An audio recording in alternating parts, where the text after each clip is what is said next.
Abelardo de la Espriella destruye a presentador Boque en vivo. Su respuesta sorprendió a todos. Las cámaras del estudio de televisión más prestigioso de Bogotá irradiaban una luz casi cegadora. Era una de esas noches en las que el aire mismo parecía cargado de electricidad, cuando todos sabían que algo extraordinario estaba por acontecer. El público guardaba un silencio expectante, algunos ya tenían sus dispositivos móviles preparados para grabar lo que intuían sería un momento histórico. En el sofá principal, con una tranquilidad que contrastaba con la tensión del ambiente, se encontraba Abelardo de la Espriella. El reconocido abogado y candidato presidencial había regresado especialmente de Italia para esta entrevista. Sus hombros permanecían relajados, las manos descansando naturalmente sobre sus rodillas, como si estuviera en la sala de su propia casa en Montería. No mostraba ni una pizca de nerviosismo, a pesar de conocer la reputación del programa. Frente a él, ajustándose la corbata con una sonrisa que no llegaba a los ojos, estaba Rodrigo Santamaría. El presentador estrella de la televisión colombiana había construido su carrera destrozando políticos en vivo. Su técnica era conocida, preguntas cargadas, silencios incómodos y una habilidad única para hacer que sus invitados cayeran en trampas verbales que después se convertían en titulares devastadores. Pero esta noche, algo era diferente. Rodrigo había estudiado meticulosamente el expediente de su invitado. Sabía de sus exitosas empresas en Europa, de su firma legal que había ganado más de 2000 casos, de su familia en Italia. Creía tener todas las municiones necesarias para desarmar al hombre que se atrevía a desafiar el establishment político colombiano. Antes de comenzar, denle like y suscríbanse para que podamos seguir creando historias como esta. La introducción musical se desvaneció y las luces se intensificaron. Rodrigo se acomodó en su asiento, esa postura que había perfeccionado durante años de práctica. Su mirada se afiló y su voz adquirió ese tono profesional que tanto admiraban sus seguidores. Doctor de la Espriella, comenzó con una cortesía ensayada, usted ha construido su imagen como el patriota que viene desde Italia a salvarnos. El empresario exitoso que dejó todo para defender a Colombia. Pero díganos, ¿no le parece un poco conveniente presentarse como El Salvador cuando vivió cómodamente fuera del país durante los años más duros? El público contuvo la respiración. Era el primer golpe, directo al corazón. Muchos invitados habrían comenzado a sudar, a tartamudear, a buscar excusas. Pero Abelardo simplemente sonrió. No fue una sonrisa política ni calculada. Fue la sonrisa genuina de alguien que había esperado exactamente esa pregunta. Rodrigo, respondió con una calma que descolocó al presentador, ¿alguna vez ha salido de Colombia para construir algo? La pregunta flotó en el aire como una flecha certera. Rodrigo parpadeó, no esperaba que le devolvieran la pregunta tan directamente. No me malentienda, continuó Abelardo, no estoy criticando que te hayas quedado aquí. Pero déjame contarte algo sobre construir desde afuera para servir adentro. Se recargó ligeramente hacia adelante, su voz manteniéndose firme pero sin agresividad. Cuando tenía 20 años podría haberme quedado en una oficina cómoda en Bogotá, cobrando por casos fáciles. En cambio, decidí irme a Italia a construir algo real. ¿Sabes lo que significa levantarte cada día en un país extraño, con un idioma diferente, construir empresas desde cero y competir con europeos que llevan generaciones en el negocio? Rodrigo intentó interrumpir, pero Abelardo levantó la mano con gentileza. No terminé. Cada euro que gané allá, cada contacto que hice, cada experiencia que viví, todo fue pensando en el día que regresaría a Colombia con herramientas reales para cambiar las cosas. No vine a improvisar, vine preparado. Los primeros aplausos comenzaron a escucharse dispersos entre el público. Rodrigo sintió que el terreno se le movía bajo los pies, pero tenía más cartas que jugar. Está bien, respeto eso, concedió con una sonrisa forzada, pero hablemos de realidades. Sus empresas, su éxito económico, su familia viviendo cómodamente en Europa. ¿No cree que está desconectado de lo que realmente vive el colombiano promedio? ¿Cómo puede entender los problemas de una madre en Ciudad Bolívar si sus hijos crecieron en Italia? Esta vez la pregunta tenía más veneno. Rodrigo sabía que había tocado un punto sensible. El público se removió en sus asientos, esperando ver si el candidato presidencial se pondría a la defensiva.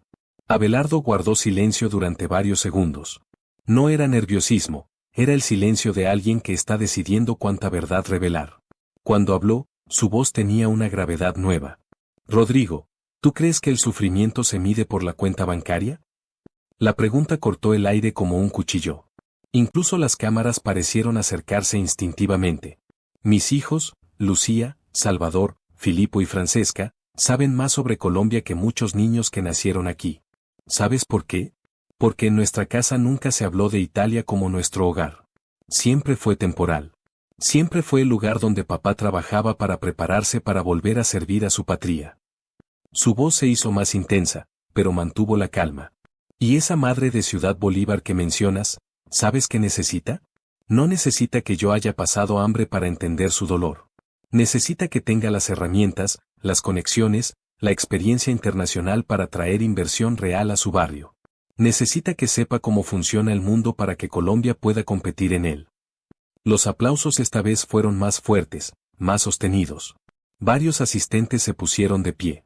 Rodrigo sentía como se le escapaba el control del programa, pero aún tenía su as bajo la manga. Doctor, permítame hacerle una pregunta más directa, dijo bajando el tono, adoptando esa postura que había perfeccionado para los momentos más dramáticos. Hay quienes dicen que usted, como muchos otros candidatos de derecha en América Latina, no es más que alguien que quiere llegar a la presidencia para convertirse en el nuevo títere de Donald Trump. Que su éxito empresarial en Europa es precisamente lo que lo convertiría en un peón perfecto para los intereses estadounidenses. ¿Qué responde a eso? El estudio quedó en completo silencio. Esta era la pregunta que Rodrigo había preparado como su golpe de gracia. La acusación era grave y venía envuelta en la retórica antiimperialista que tanto resonaba en ciertos sectores de la audiencia colombiana. Abelardo no respondió inmediatamente. Se llevó la mano a la barbilla, como sopesando la pregunta. Luego, para sorpresa de todos, comenzó a reírse. No fue una risa nerviosa o defensiva. Fue una carcajada genuina, profunda, que resonó por todo el estudio. «¿Títere de Trump?», repitió cuando pudo controlar la risa. «Rodrigo, ¿tú realmente crees eso o es el guión que te dieron tus productores?». La audiencia estalló en risas y aplausos. Rodrigo sintió el golpe directo a su credibilidad profesional. «Déjame explicarte algo sobre el mundo real», continuó Abelardo, su tono ahora más serio, pero sin perder la confianza. «Durante 20 años he negociado con alemanes, franceses, italianos, estadounidenses, chinos. He construido empresas que compiten globalmente. ¿Tú crees que alguien que logró eso se va a dejar manejar por cualquier presidente de turno?». Se inclinó hacia adelante, mirando directamente a las cámaras. Los títeres son los políticos que nunca han salido de su burbuja, que nunca han tenido que competir en el mundo real, que llegan al poder sin saber cómo funciona realmente la economía global. Yo no vengo a ser títere de nadie. Vengo con experiencia real para hacer que Colombia sea respetada en el mundo. Rodrigo intentó recuperarse. Pero usted debe admitir que... No, lo interrumpió Abelardo con firmeza. Ahora te voy a hacer una pregunta yo a ti. Durante todos estos años que has estado haciendo este programa, ¿cuántas soluciones reales has propuesto? ¿Cuántos problemas has resuelto? ¿O solo te dedicas a señalar y criticar a quienes sí se atreven a proponer cambios? El silencio que siguió fue ensordecedor. Rodrigo abrió y cerró la boca varias veces, pero no salió sonido alguno. Por primera vez en su carrera, se había quedado sin respuesta. Porque verás, continuó Abelardo, es muy fácil sentarse en un estudio de televisión a cuestionar a quien trabaja. Pero construir, crear empleos, generar riqueza, competir internacionalmente, eso requiere más que preguntas capciosas. Eso requiere coraje. El público ya no podía contenerse. Los aplausos llenaron el estudio, algunos gritaron expresiones de apoyo, otros simplemente negaban con la cabeza, impresionados por lo que estaban presenciando. Rodrigo intentó una última maniobra desesperada. «Doctor, pero usted debe reconocer que su retórica, esa forma agresiva de responder, es exactamente lo que divide al país. Los colombianos necesitamos unión, no más polarización». Esta vez Abelardo no se rió. Su expresión se volvió seria, casi paternal. «Rodrigo, ¿sabes cuál es la diferencia entre fortaleza y agresividad?». El presentador no respondió. La agresividad ataca sin razón. La fortaleza defiende con propósito. Yo no vine aquí a atacarte a ti. Vine a defender la verdad. Pausó, dejando que sus palabras se asentaran. Cuando un país está herido, cuando tiene problemas reales, no se cura con palabras bonitas ni con sonrisas diplomáticas. Se cura con decisiones firmes, con liderazgo real, con alguien que no tenga miedo de decir las cosas como son. Se dirigió directamente a las cámaras. Y los colombianos merecen un presidente que no le tema a las preguntas difíciles, pero que tampoco se deje intimidar por periodistas que confunden agresividad con periodismo serio. Rodrigo sabía que había perdido completamente el control del programa. Sus productores le gritaban por el audífono, las redes sociales ya estaban explotando, y él no tenía manera de recuperar la situación. Mire, doctor, intentó una última vez, creo que los colombianos pueden juzgar por sí mismos quién tiene la razón. En eso estamos completamente de acuerdo, respondió Abelardo poniéndose de pie y extendiendo la mano. Gracias por la oportunidad de aclarar las cosas. Rodrigo tuvo que estrechar la mano, sonreír para las cámaras y mantener la compostura mientras los créditos comenzaban a rodar. Pero todos en el estudio sabían lo que había pasado. Y muy pronto, todo el país lo sabría también. Minutos después de que terminara la transmisión en vivo, los teléfonos comenzaron a sonar. Los productores corrían de un lado a otro, las pantallas mostraban métricas que se disparaban exponencialmente. Los hashtags comenzaron a tendencia casi inmediatamente. Abelardo destruye a presentador, liderazgo real, colombiana necesita fortaleza. Los videos comenzaron a circular en todas las plataformas. Los momentos más impactantes fueron editados, remixados, convertidos en memes. Cada frase memorable se transformó en clips virales que saltaban de WhatsApp a Instagram, de TikTok a Twitter. En Facebook, un veterano del ejército escribió, este hombre entiende lo que significa defender a la patria. No con palabras bonitas, sino con hechos reales. Una empresaria de Medellín compartió, por fin alguien que habla con la experiencia de haber construido algo real en el mundo globalizado. Colombia necesita este tipo de liderazgo. Un trabajador de Buenaventura comentó, todos estos políticos tradicionales nos han prometido el cielo. Este man viene con herramientas reales para cambiar las cosas. Pero no todos los comentarios fueron positivos. Los detractores también se movilizaron rápidamente. Otro empresario millonario que cree que puede comprar la presidencia, escribió un usuario. Machismo disfrazado de liderazgo, agregó otro. Los colombianos no necesitamos más autoritarios, se leía en múltiples publicaciones. La cadena de televisión entró en modo crisis. Publicaron un comunicado hablando sobre la importancia del debate democrático y el respeto por las diferentes perspectivas. Rodrigo Santamaría intentó controlar el daño en sus redes sociales, publicando sobre la necesidad de mantener el diálogo civilizado incluso en los desacuerdos. Pero ya era demasiado tarde. El Internet había decidido quién había ganado el intercambio. Durante los siguientes días, la entrevista siguió siendo el tema de conversación nacional.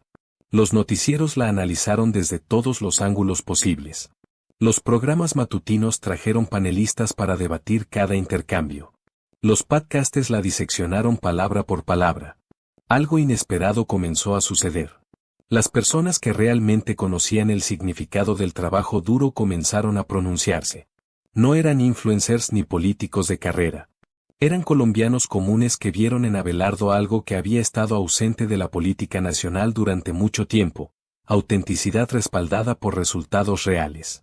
Un profesor universitario de Cali publicó un análisis extenso, independientemente de si uno está de acuerdo o no con sus posiciones políticas, es innegable que De la Espriella demostró una preparación y una presencia que raramente vemos en nuestros políticos.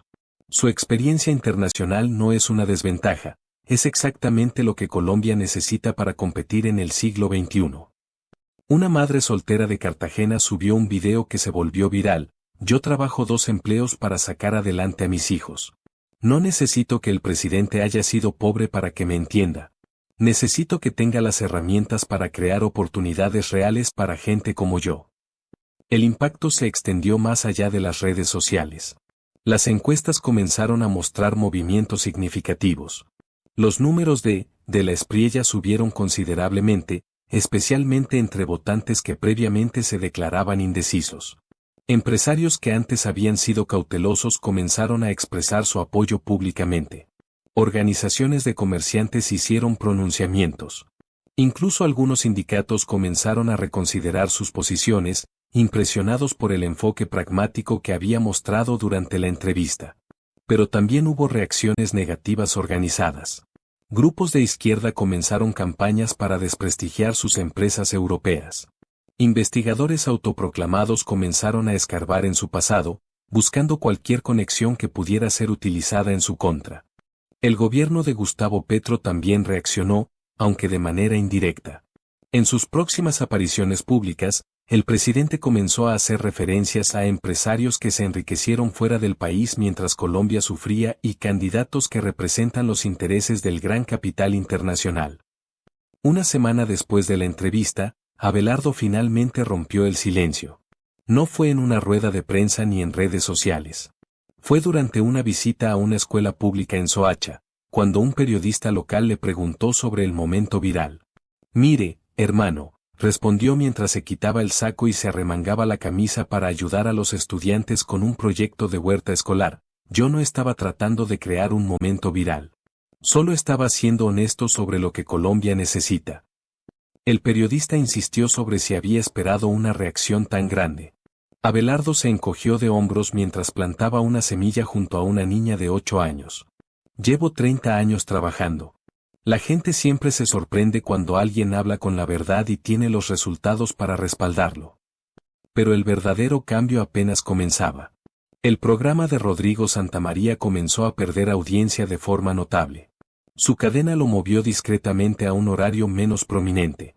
No lo cancelaron, pero ya no era la estrella mediática que había sido. Otros presentadores comenzaron a cambiar su estilo. Las entrevistas políticas se volvieron más cautelosas, más respetuosas. Nadie quería convertirse en el próximo viral por las razones equivocadas. Mientras tanto, algo inesperado comenzó a suceder con la figura de Abelardo. Videos viejos de sus conferencias comenzaron a resurgir. Sus casos legales más famosos fueron revisitados por los medios. Incluso sus libros comenzaron a agotarse en las librerías. Una frase en particular, de una de sus conferencias sobre derecho penal, comenzó a aparecer en todas partes. La justicia no se trata de ser popular. Se trata de hacer lo correcto, incluso cuando es difícil. Esa frase se convirtió en el lema no oficial de su campaña. No porque él la promoviera, sino porque sus seguidores la habían adoptado como símbolo de lo que representaba, principios por encima de popularidad. En las universidades, especialmente en las facultades de Derecho, comenzaron a estudiar sus casos más famosos. Sus estrategias legales se convirtieron en material de análisis. Los estudiantes comenzaron a ver en él no solo a un político, sino a un profesional que había demostrado excelencia en su campo. Los empresarios que habían trabajado con él en Europa comenzaron a dar testimonios. Un socio alemán voló especialmente a Colombia para una entrevista donde describió a Abelardo como el colombiano más preparado que he conocido para entender los mercados globales. Un cliente italiano compartió cómo la firma de Della Espriella había salvado su empresa de una crisis legal que parecía imposible de resolver. Estos testimonios no eran parte de ninguna estrategia de campaña oficial. Surgían orgánicamente, lo que les daba una credibilidad que ninguna publicidad podría comprar. Pero no todo era positivo. La atención también trajo escrutinio. Sus competidores políticos comenzaron a atacar más agresivamente. Se cuestionó cada decisión empresarial, cada movimiento financiero, cada declaración pasada. El gobierno de Petro intensificó sus ataques indirectos. En una alocución presidencial, sin mencionar nombres, Petro habló sobre los nuevos conquistadores que vienen desde Europa a imponer sus modelos neoliberales sobre nuestro pueblo. Algunos creen, continuó Petro en su estilo característico, que porque han logrado enriquecerse en el extranjero, tienen derecho a venir a experimentar con nuestro país. Pero Colombia no es un laboratorio para los caprichos del gran capital internacional. La respuesta indirecta era clara. El presidente actual intentaba enmarcar la candidatura de Abelardo dentro de la narrativa antiimperialista que había caracterizado su gobierno. Pero la estrategia no funcionó como esperaba. Muchos colombianos ya estaban cansados de los discursos ideológicos sin resultados concretos. La experiencia práctica y los logros tangibles de Della Espriella contrastaban fuertemente con la retórica sin resultados que habían caracterizado los últimos años. Los sondeos comenzaron a mostrar un cambio significativo en las preferencias electorales. Por primera vez desde el inicio del gobierno de Petro, un candidato opositor mostraba números competitivos no solo entre las clases altas, sino también entre los sectores medios e incluso algunos segmentos populares. El momento decisivo llegó durante un debate televisivo nacional, 2 meses después de la famosa entrevista con Rodrigo Santamaría. Todos los principales candidatos presidenciales estaban presentes, incluyendo varios representantes del gobierno actual.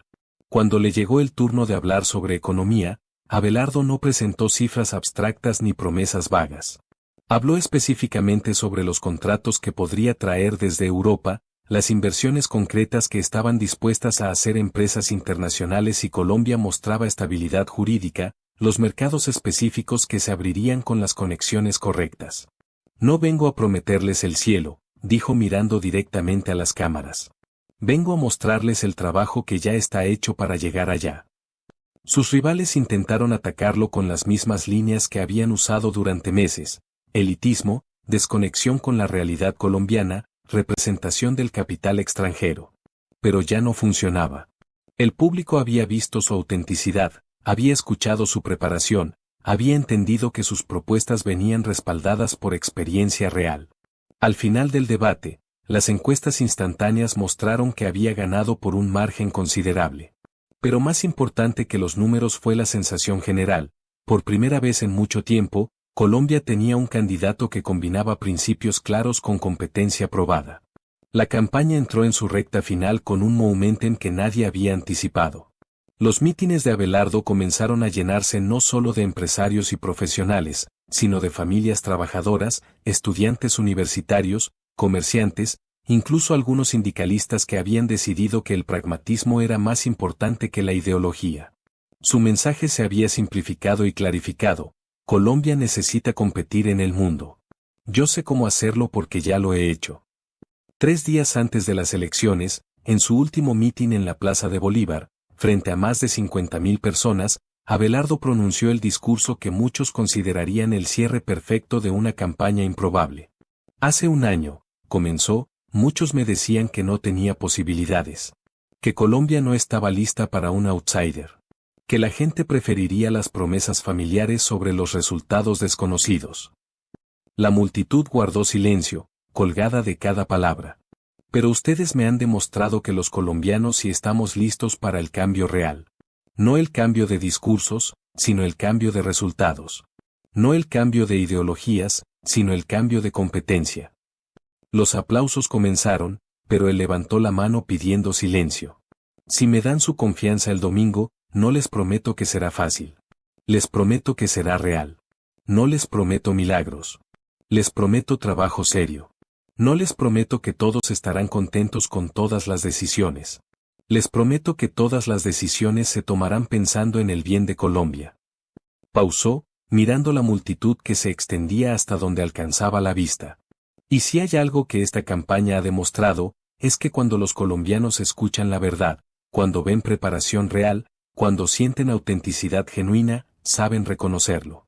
Y saben premiarlo. Los aplausos esta vez fueron ensordecedores. Duraron casi 10 minutos. Las cámaras mostraban lágrimas en muchos rostros, no de emoción ciega, sino de esperanza fundamentada. El domingo de las elecciones, Colombia despertó con una expectación que no se había sentido en décadas. Las filas en los puestos de votación fueron las más largas que se recordaban. La participación electoral superó todos los récords históricos. Los primeros resultados comenzaron a llegar a las 6 de la tarde. Para sorpresa de muchos analistas, pero no de quienes habían seguido de cerca la campaña, Abelardo de la Espriella tomó una ventaja temprana que se mantuvo consistente durante todo el conteo. A las 9 de la noche, cuando se habían escrutado el 70% de las mesas, la ventaja era ya matemáticamente imposible de revertir. Colombia tenía un nuevo presidente electo. En su discurso de victoria, frente a una multitud eufórica en el Hotel Tequendama, Abelardo fue característicamente sobrio y directo. Esta noche, comenzó, Colombia ha decidido apostar por la competencia sobre la retórica, por la experiencia sobre las promesas, por los resultados sobre las ideologías. Pero la campaña fue la parte fácil. El trabajo duro comienza mañana. Y lo haremos juntos, con la misma honestidad que nos trajo hasta aquí, con la misma preparación que nos dio credibilidad, con la misma determinación que nos dio esta victoria. Mientras tanto, en el Palacio de Nariño, el presidente Petro preparaba su respuesta. Como era su costumbre, evitó reconocer directamente la derrota y en su lugar pronunció un discurso donde culpó al imperialismo yanqui, al capitalismo salvaje y a las élites que compraron la democracia. Lo que hemos visto, declaró en una alocución que fue ampliamente criticada por su falta de altura democrática, es como el poder económico internacional logró imponer su agenda en Colombia. Pero la lucha del pueblo no termina aquí. Seguiremos resistiendo desde donde sea necesario. El discurso fue visto como el último intento desesperado de mantener relevancia política, pero la mayoría de los colombianos ya había pasado la página. El país estaba listo para un nuevo capítulo. Al amanecer del lunes siguiente, mientras Abelardo de la Espriella se preparaba para comenzar su transición presidencial, millones de colombianos despertaron con una sensación que no habían experimentado en años, la esperanza de que su país finalmente tenía un líder preparado para los retos del siglo XXI. La historia que había comenzado con una entrevista televisiva había terminado con la transformación política más sorprendente de la historia reciente de Colombia. Y todo había empezado con un hombre que simplemente se atrevió a decir la verdad cuando se la cuestionaron. ¿Qué opinas sobre este cambio político en Colombia?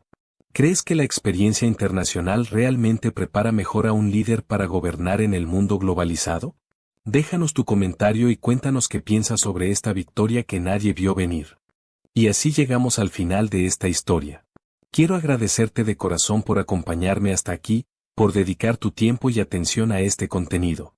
Cada like, cada comentario y cada suscripción significan mucho para mí, y son el motor que me impulsa a seguir creando. Si te gustó este video, no olvides darle like, suscribirte si aún no lo has hecho y activar la campanita para no perderte ningún contenido nuevo. Tu apoyo es invaluable. Antes de despedirme, quiero recordarte que detrás de cada video hay horas de trabajo, pasión y dedicación. Así que, si este contenido te gustó, compártelo con alguien más y ayúdame a llegar a más personas. Gracias nuevamente por estar aquí, por ser parte de esta comunidad. Nos vemos en el próximo video.